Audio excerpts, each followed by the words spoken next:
사도신경으로 우리의 신앙을 고백하면서 2024년 6월 26일 수요예배를 시작하겠습니다.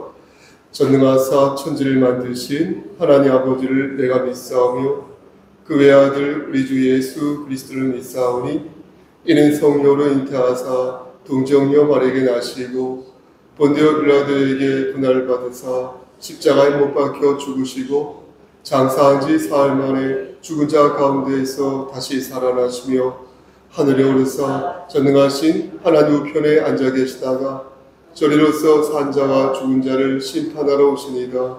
성령을 믿사오며 거룩한 공예와 성도가 서로 교통하는 것과 죄를 사해 주시는 것과 몸이 다시 사는 것과 영원히 사는 것을 믿사옵나이다. 아멘. 찬송가 90장 찬송 드리겠습니다. 오늘도 무반주로 찬송 드리겠습니다. 찬송가 90장. 주 예수 내가 알기 전 날 먼저 사랑했네. 깊으신 사랑 나타나 내 영혼 거듭났네. 주 내 맘에 늘 계시고 나 주의 안에 있어. 저 포도 비유 같으니 참 좋은 나의 친구. 내 친구 되신 예수님 날 구원하시려고 그 귀한 몸을 버리사 내 죄를 대속했네. 나 주님을 늘 믿으며 그 손을 의지하고 내 몸과 마음을 바쳐서 끝까지 충성하리. 내 진실하신 친구여 그 은혜 내려주사 날 항상 보호하시고 내 방패 되옵소서. 그 풍성한 참 사랑이 네 능히 끈을 쏘냐. 날 구원하신 예수님 참 좋은 나의 친구. 아멘. 이 시간 우리를 대표하여서 한명자 집사님 기도 인도하시겠습니다. 기도하시겠습니다. 하나님, 이 시간 간절히 바라고 하는 것은 우리 한명자 집사님과 우리 지성도님을 위해 기도합니다. 하나님께서 함께 하시사 하나님 거듭난 자로서 우리 집사님 세워주셨사오니 아버지 복음을 증거하는 데 있어서 자신의 삶을 통하여 복음을 증거할 수 있도록 하시고 자신의 일거수일투족을 통하여 하나님께 영광 돌리는 삶을 삶으로 말미암아 주변에 있는 많은 자들이 그 모습을 보고 복음을 받아들일 수 있도록 하나님 강권적으로 역사하여 주시옵소서. 하나님 우리 한 집사님 특히 신장을 하나님께서 어루만져 주시사 건강한 오장육부 만들어 주시고 건강한 상태에서 하나님의 일을 잘 감당할 수 있도록 도와주시옵소서. 두 자녀에게도 우리 며느리에게도 함께 하시사 하나님의 그 때를 하나님의 살아계심을 그때에 보여주시기를 소원합니다. 이 시간 하나님 말씀을 대언하고자 합니다. 말씀을 반듯하게 전할 수 있도록 도와주시옵소서. 예수 그리스도인 받들어 감사하며 기도드렸사옵나이다. 아멘. 저는 지난 5월 29일 맞죠? 수요 예배 때 마가복음 9장 43절에서 50절 말씀을 가지고 강설을 한 적이 있습니다.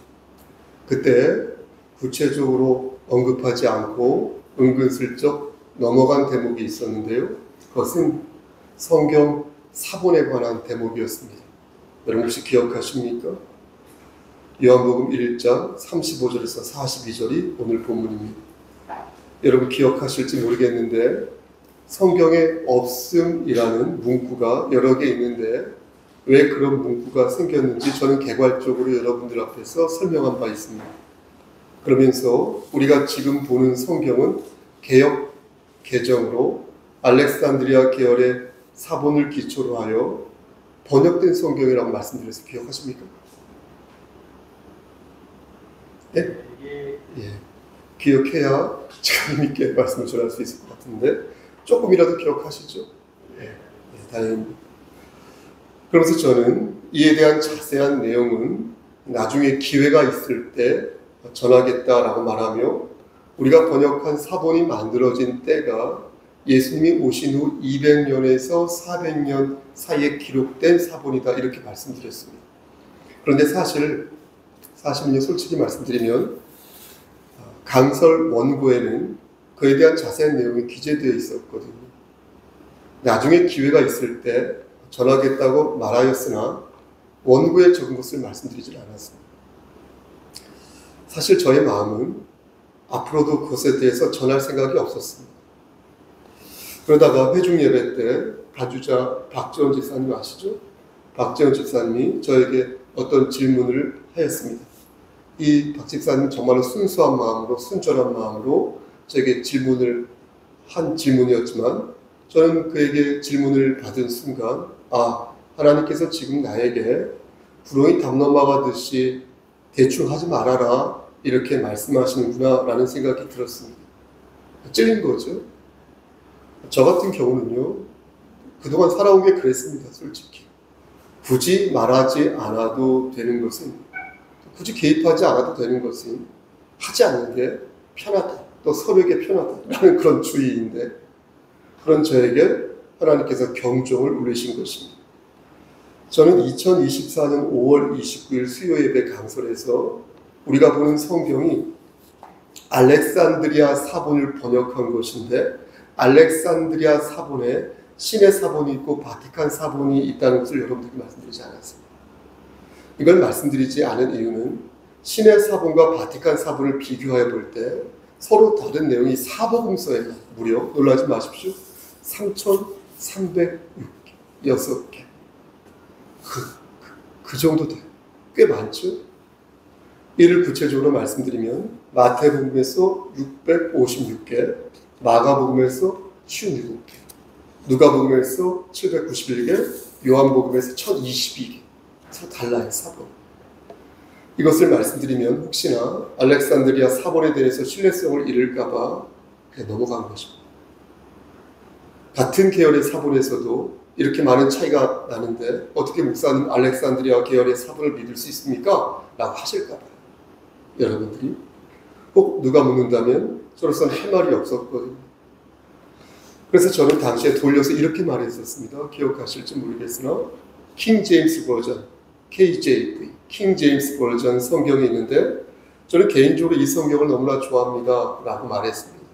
킹 제임스 버전 성경에는 매우 심미적이고 또 정교하여서 읽는 이로 하여금 감동을 줍니다. 그래서 저 같은 경우에는 머리에 더 잘 들어오는 그런 부분이 있습니다 라고 말씀을 드린 적이 있습니다.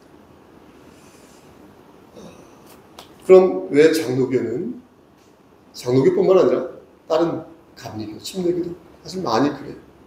거의 대부분 왜 킹 제임스 버전을 보지 않고 개역개정 성경을 보는 것일까요? 바꾸어 표현해서 왜 우리는 안디옥 비잔티 계열의 사본을 보지 않고 내용상 차이가 많은 알렉산드리아 계열의 사본을 보는 것입니다. 여기에 저의 딜레마와 소극적인 감추기가 들어있다는 것입니다. 저는 그 이유를 지난 5월 29일 강설에서 단 한 가지 이유를 들어서 여러분들에게 말씀드렸는데 퉁치고 넘어갔습니다. 그것은 바로 무엇이냐면 사본이 만들어진 시기. 기억나십니까? 사본이 만들어진 시기인데 알렉산드리아 계열의 사본은 기원 후 200에서 400년 사이에 만들어졌습니다. 안디옥 비잔티 계열의 사본은 기원은 500년에서 1000년 사이에 만들어졌다고 말씀드렸습니다. 그러니까 아무래도 오래된 사본이 좋은 거 아닙니까? 이런 식으로 제가 말씀드렸어요. 언론부터 때. 저는 그때 뭐라고 말했냐면 우리가 골동품 가치를 매길 때 제일 먼저 보는 게 얼마나 오래됐는지를 보기에 200년에서 400년 사이에 만들어진 알렉산드리아 계열의 사본, 그러니까 바티칸 사본과 신의 사본을 번역한 게 좋은 거 아니겠습니까? 라고 말한 것입니다. 근데 과연 이게 맞는 말인지 따져봐야 한다는 것입니다. 왜냐하면 오래된 게 진품일 수는 있지만 오래 축적된 게 정확할 수 있기 때문에 그렇습니다. 예를 들어 보겠습니다. 제가 요즘 학생들과 머리를 맞대고 있는 주제가 뭐냐면 임진왜란 이후에 우리나라에 들어온 항외라는 집단에 관한 내용입니다. 1590년 임진왜란 때 일본에서 군사를 이끌고 들어온 300명 정도 사하가라는 사람이 있는데 이 사람이 이순신 장군을 도와서 조총 만드는 법을 가르쳐 줍니다. 혁혁한 공로를 세워서 이의 선조가 그를 김충선이라고 이름을 지어주고 그에게 관직을 내려주는데 문제는 그에 대한 자료가 없어서 학생들이 논문 쓰는 걸 매우 어려워하고 있습니다. 그래서 저는 수소문을 하여 이 사하가 이 김충선이 살았던 대구 우렁리에 연락도 해보고 여러 논문도 검색해서 읽어보았습니다. 하지만 하나같이 2000년 이전의 것이었고 결정적으로 전후의 것이었고 결정적으로 김충선이 쓴 모화당집이라고 있거든요. 이걸 번역한 책이 없더라. 그런데 곰곰이 생각을 해보니 제가 학문이란 테두리에 갇혀 시야를 넓히지 못하고 있다는 것을 알았습니다. 이에 저는 논문만 검색한 것이 아니라 직접 대구 우렁리에 가서 사성 김해김씨가 아니라 사성이라고 있어요. 사성 김해김씨를 대표하는 김상보 선생님이란 분이 있는데 김상보 선생님을 찾아가서 그가 번역하였으나 출간되지 않은 현재의 자료들을 모두 양해를 구한 뒤에 다 이렇게 필사용하라 이렇게 학생이 말했습니다. 그렇다면 어떤 것이 이 김충선을 알 수 있는 좋은 자료일까요? 2000년 즈음에 전후로 몇몇 교수들이 쓴 선조실록과 모화당집을 조금 베껴서 보고 쓴 그런 논문이 정확할까요? 아니면 최근까지 모화당집을 해석하고 그간의 자료를 모두 집대성한 그런 한일 우호관까지 세운 그런 김상보 선생의 자료가 더 정확할까요? 오디오가 섞였습니다. 섞인 게 맞을 것입니다. 오래된 것은 오래된 것으로서의 가치가 있고 최근까지 축적된 것은 그건 나름대로의 가치가 있기 때문에 어느 하나만 최고의 자료다라고 말씀드릴 수 없을 것입니다. 우리가 보는 개역 개정이 오래된 사본을 기초로 하여 번역된 성경이기에 나름의 정통성을 갖고 있는 것은 사실이지만 킹 제임스 버전 KJV 이것만큼 축적된 자료도 또 자료로 완성도 있게 그리고 수려하게 번역한 성경도 없습니다. 그래서 저는 사실 총회 모임이 있을 때마다 목사님들에게 위에서 말씀드린 내용이 있죠. 그 말씀드린 그 성경에 관한 고견을 듣고자 계속 질문을 했어요. 학예 수련회 때도 그렇고 노회장들이 모이는 실행위에서도 그랬어요. 그리고 이번에 헌법 개정에 제가 위원이기 때문에 그 모임에 갔을 때도 똑같이 물었어요. 자세하게 물었어요. 그러나 어느 하나 이것에 대한 고민을 하고 있는 목사님을 본 적이 없어요. 그리고 그에 대한 진지한 고민도 안 하고 어떤 소견을 진지하게 제시해 주는 목사님 한 분도 보지 못했습니다. 제가 가지고 있는 고민은 사실 단순하지 않습니다. 앞으로 이것과 관계된 말씀을 여러 번 전할 수 있는데 제가 왜 단순하지 않냐면 이 고민이 왜냐하면 우리가 보는 개역 개정 성경이 사실은 상당 부분 행위 구원의 교리를 지지하는 것처럼 보이는 그런 내용으로 해석되어 있기 때문입니다. 그도 그럴 것이 바티칸 아시죠? 바티칸 사본이나 신의 사본에서 번역한 몇몇 성경 구절들이 실제로 은혜가 아니라 행위 위주 있지 않습니까? 우리 교리 공부할 때 행위 위주의 교리를 강조하는 것처럼 보이는 그런 해석을 하고 있기 때문에 그렇습니다. 물론 그 부분도 잘 설명하고 잘 여러분들이 이해하면, 제가 잘 설명하고 여러분들이 잘 이해하면 문제될 것이 없겠죠. 근데 문제는 무엇입니까? 그걸 잘 설명하지 못하여 이상한 방향으로 빠지는 것이니 이 부분에 있어서는 전 딜레마가 있고 감추기가 있었다. 솔직히 고백하지 않을 수가 없는 거죠. 제가 다 아는 것도 아니고. 하지만 보십시오 여러분, 이게 중요하죠. 결론은 여러분들에게 분명하게 좀 말씀드릴 수 있다는 것입니다. 우리가 보는 이 성경이 있지 않습니까? 우리가 보는 이 성경은 그 자체가 하나님이 아니라는 것입니다. 이 자체가 하나님이 아니라는 것입니다. 그러므로 성경 자체를 우상화해서는 절대 아니 될 것이다. 성경의 원본은 세상에 존재하지 않으며 우리가 보는 이 성경은 사본을 번역한 것이다. 그럼 어떤 사본이 좋은 것일까요? 저는 두 개 다 좋다. 이렇게 말씀드리겠습니다. 우리가 지금 보고 있는 개역 개정도 좋고요. 제가 틈틈이 찾아보는 킹 제임스 버전도 좋습니다. 저는 그렇게 생각합니다. 제가 이걸 잘못 얘기하면 고발될 수 있어요, 총에. 그리고 여러분들이 제 얘기를 듣고 이제 찾아보면 유튜브로 알고리즘이 뜨겠죠? 이것과 관계된. 그러니 말씀드리고자 하는 것은 서로 삿대질하며 싸우지 말고 서로 존중하며 앞으로 나아가자, 이렇게 말씀드리고 싶습니다. 전 돌아가신 서은경 목사님 있죠? 저희 아버지 서재에 꽂혀있던 통슨 대역 성경을 저는 잊을 수 없습니다. 그 성경 겉딱지에는요 아주 독특한 냄새, 혹시 아십니까? 향기가 나는데 저는 우리 아버지가 그 성경을 이렇게 겨드랑이에 끼고 나서 한여름철에도 우아기라고 하나요? 이 우아기 사투리인데 좀 모르겠는데 우아기를 벗었을 때 그 땀과 그 성경책 그 겉딱지에 붙는 그 향기가 이렇게 혼합되어서 나는 말로 표현할 수 없는 그 독특한 향기가 너무나 강력하게 제 머릿속에 각인되어 있어요. 너무 좋았어요. 제가 여러분들에게 말씀드리고자 하는 것은 원칙이 없으면서 격가지를 주장할 때 그것을 이단이라고 말해야 하는 것이지, 원칙이 있는 가운데 격가지를 주장하는 걸 가지고 이단이라고 말해서는 아니 된다는 것입니다. 이해되십니까? 그래서 예수님께서는 누가복음 6장 37절에서 다음과 같이 말씀하신 것입니다. 비판하지 마라. 그리하면 너희가 비판받지 않을 것이다. 정죄하지 마라.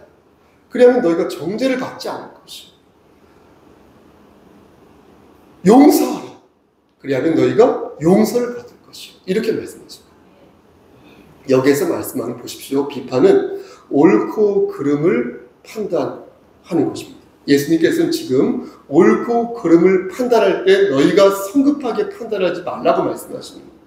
정죄도 마찬가지입니다. 정죄는 심판을 말하는데요. 근데 너희가 누군가를 너희가 정죄를 할 때 마치 자기가 하나님 자리에 올라앉아 있는 것처럼 그렇게 정죄하지 말라는 거예요. 그렇게 단죄하지 말라는 거예요. 여러분 불현듯 킹 제임스 버전에는 어떻게 기록되어 있는지 궁금하지 않으십니까? 똑같습니다. 다만 하나의 단어가 다르게 번역되어 있는데요. 우리가 보는 개역 성경에는 비판하지 말라 이렇게 기록되어 있거든요. 근데 킹 제임스 버전에는 판단하지 말라고 기록되어 있어요. NIV 성경에는 저지 이렇게 판사할 때 저지 뭘 판단하다 이렇게 되어 있거든요. 그래서 헬라어 성경을 찾아보니까 크리네테라고 쓰여 있더라고요.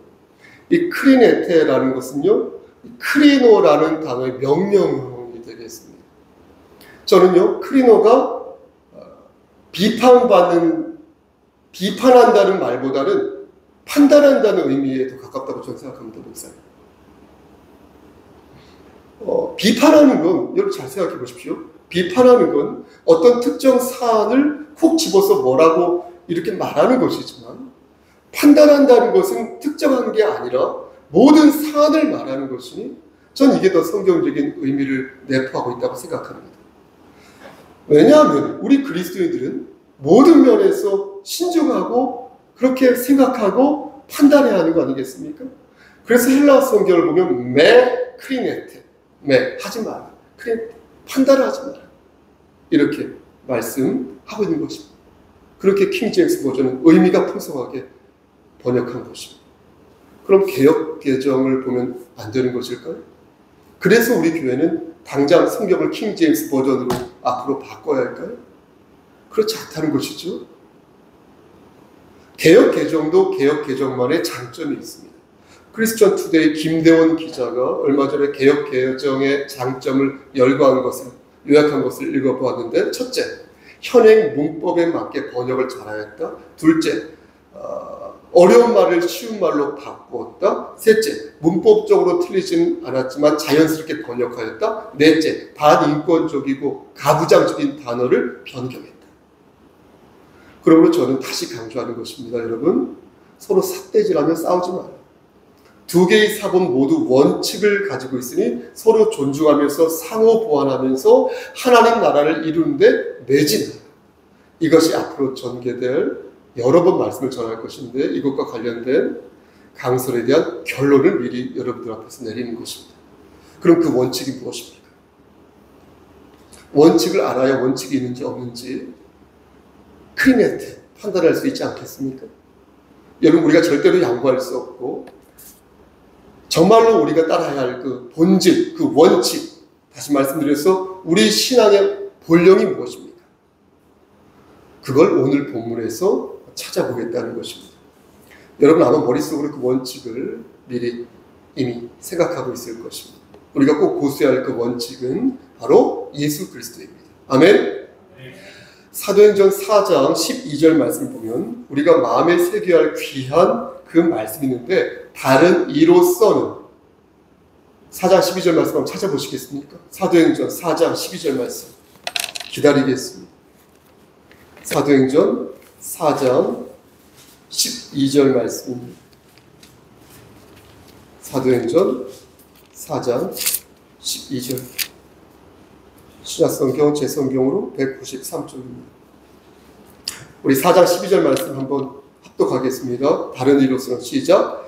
다른 이로서는 구원을 받을 수 없나니 천한 사람 중에 구원을 받을 만한 다른 이름을 우리에게 주시 없습니다. 그렇죠? 덕지 마시고요.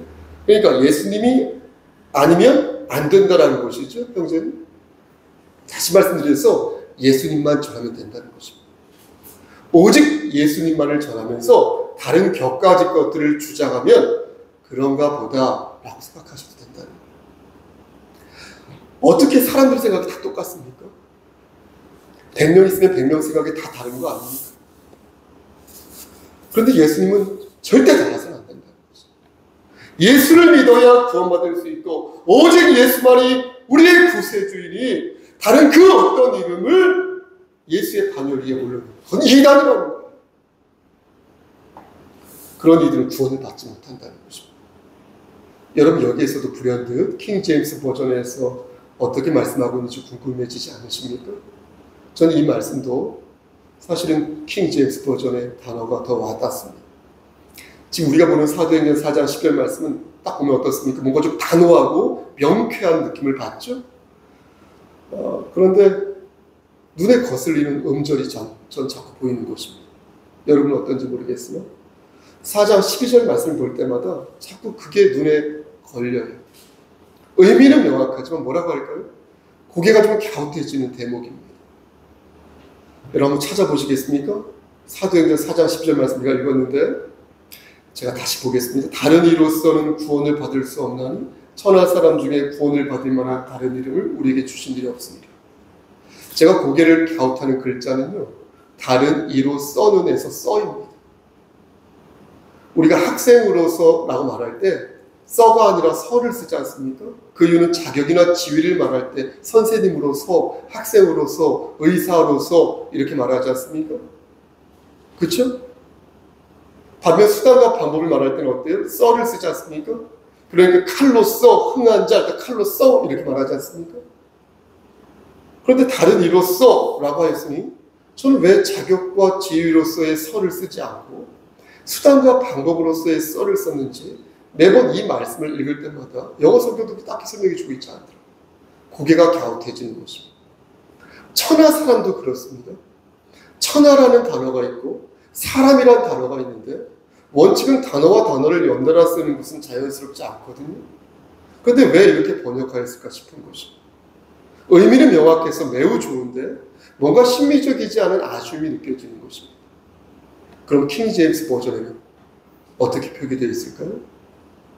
다른 사람 안에는 이렇게 표기되어 있습니다. 제가 좀 더 읽어보겠습니다. 다른 사람 안에는 구원이 없나니 하늘 아래에서 우리를 구원할 다른 어떤 이름도 주께서 사람들 가운데 주지 아니하였느니라 하였다. 이렇게 되어 있습니다.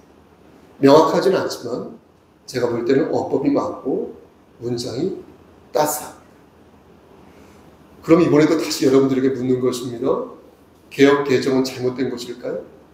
그래서 어떤 목사처럼 고래고래 소리를 지르며 현 개신교, 우리 송석교도 마찬가지고요. 이런 개신교에서 읽고 있는 개역 개정을 그 목사님처럼 모독하고 킹 제임스 버전을 찬미해야 할까요? 물론 그 목사님도 개역 개정도 하나님의 말씀이라고 책에서 말합니다. 동영상을 보면 그렇죠. 그리고 한국의 대표 성경인 개역 개정을 자신은 폄훼할 생각이 전혀 없다고 말합니다. 그런데 막상 그들이 주장하는 것을 보면 점점 날이 서는 것을 보게 되는 것입니다. 예컨대 주기도문과 사도신경을 외는 것을 비판한다든가, 예컨대 통성으로 기도하는 것과 방언 기도를 폄훼한다든가, 아무튼 여러 사례를 들어가면서 기성교회의 문제점을 지적하는 것입니다. 물론 기성교회에서 하나님의 말씀을 아전인수로 해석하여 성도들을 잘못 가르치는 그런 목사들도 있습니다. 그럼 그걸 지적하면 되는 것입니다. 그 말씀 잘못 가르쳤다. 하나님의 말씀을 잘못 해석하였으니 그 뜻은 그게 아니라고 말하면 되는 것입니다. 그런데 예수 그리스도라는 원칙을 고수하는 기성교회를 향하여 전면전을 펼치듯 사사건건 비판을 하면 그 또한 부메랑이 되어서 그에게 돌아온다는 사실을 그 목사님은 잊어서는 아니 될 것입니다. 오늘 본문을 보면 요한의 두 제자가 예수님에게로 넘어가는 것을 볼 수 있습니다. 그렇죠? 오늘 본문으로 다시 돌아오셨어요? 그 전에 어떤 일이 있었냐면 예수님께서 세례 요한을 찾아가 그에게 세례받은 일이 있었습니다. 그때 요한은 예수님 머리 위로 성령 하나님께서 비둘기처럼 내려오는 것을 이렇게 목도하게 되는데 그 모습을 보고 요한은 예수 그리스도께서 하나님의 아들이라는 사실을 알게 됩니다. 그리고 오늘 본문으로 이어지는데 세례 요한 있죠? 이 세례 요한의 제자 중 두 사람이 예수님의 제자가 되는데 여기서 우리가 오해하면 안 될 것이 세례 요한의 두 제자가 예수님을 따르기 전에 세례 요한이 어떤 말을 먼저 했다는 것입니다. 그 말씀이 36절에 나오는데요. 여러분 보시겠습니까? 36절에 세례 요한은 말하기를 보라 하나님의 어린 양이로다. 이렇게 분명히 말했다는 것입니다. 그러니까 스승 요한이, 선생 요한이 예수님이 어떤 분이신지 분명하게 증언하였기에 제자 두 사람이 예수 그리스도를 따라간 것이지 막무가내로 따라간 게 아니다라는 것입니다. 그럼 그 두 명은 어떤 사람일까요? 40절 말씀을 보면 그 중 한 사람이 누구인지 알 수 있습니다. 여러분 그가 누구라고 말했습니까? 40절 말씀에 맞습니다. 안드레입니다. 안드레라고 말씀합니다. 그러니까 안드레는 세례 요한의 제자였던 것입니다. 그런 안드레가 형 베드로를 찾아가서 내가 지금 메시아를 만났어 라고 말하니까 그래서 베드로는 안드레에게 전도를 당해서 예수님께로 나올 수 있었던 것입니다. 그럼 나머지 한 사람은 누구일까요? 그것을 알 수 없습니다. 성경학자들은 말하기를 아마도 이 말씀을 요한복음을 기록한 사도 요한이 그 나머지 한 사람이 아니었을까 이렇게 추측하는데 어쨌든 두 사람이 세례 요한의 제자 두 사람이 예수님에게로 나아간 것입니다. 여기에서 보십시오. 우리는 신앙의 원칙을 찾을 수 있다. 만약 세례 요한이 예수님을 신앙의 원칙이요 신앙의 본질이라고 생각하지 않았다면 자신의 두 제자를 예수님에게 보냈을까요? 그러지 않았을 것입니다. 세례 요한은 예수 그리스도의 머리 위로 성령 하나님께서 내려오신 것을 보았고 그분이 하나님의 아들이라는 것을 확실히 알았다는 거예요. 그래서 예수님을 보고 하나님의 어린 양이라 말한 것이고 그것에 근거하여서 자신의 두 제자를 예수님에게 보낸 것이에요. 말씀하십니다. 사랑하는 성도 여러분, 저는요 이 땅에 있는 많은 교회가 이 원칙을 다시 마음에 새겨야 된다고 생각해요. 무늬만 교회인 데가 얼마나 많은지 몰라요. 그래서 원칙이 없는 교회는요 다시 원칙을 가져야 된다고 생각해요. 그래도 끝까지 원칙을 세우지 않는 교회가 있으면 저는 교회 간판을 떼야 된다고 생각합니다.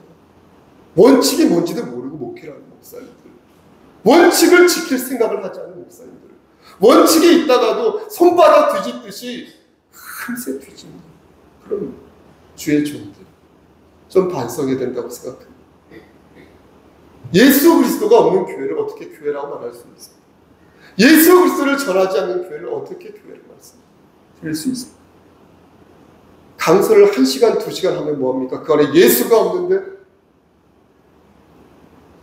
반대로 오직 예수만이 우리의 생명 되시며 우리의 구주 되신다고 말하는 교회를 여러분 어찌 이단이라 말할 수 있으며 오직 성령 하나님으로만 거듭날 수 있다고 말하는 주의 종을 어찌 구닥다리를 신봉하는 근본주의자라고 매도할 수 있습니까?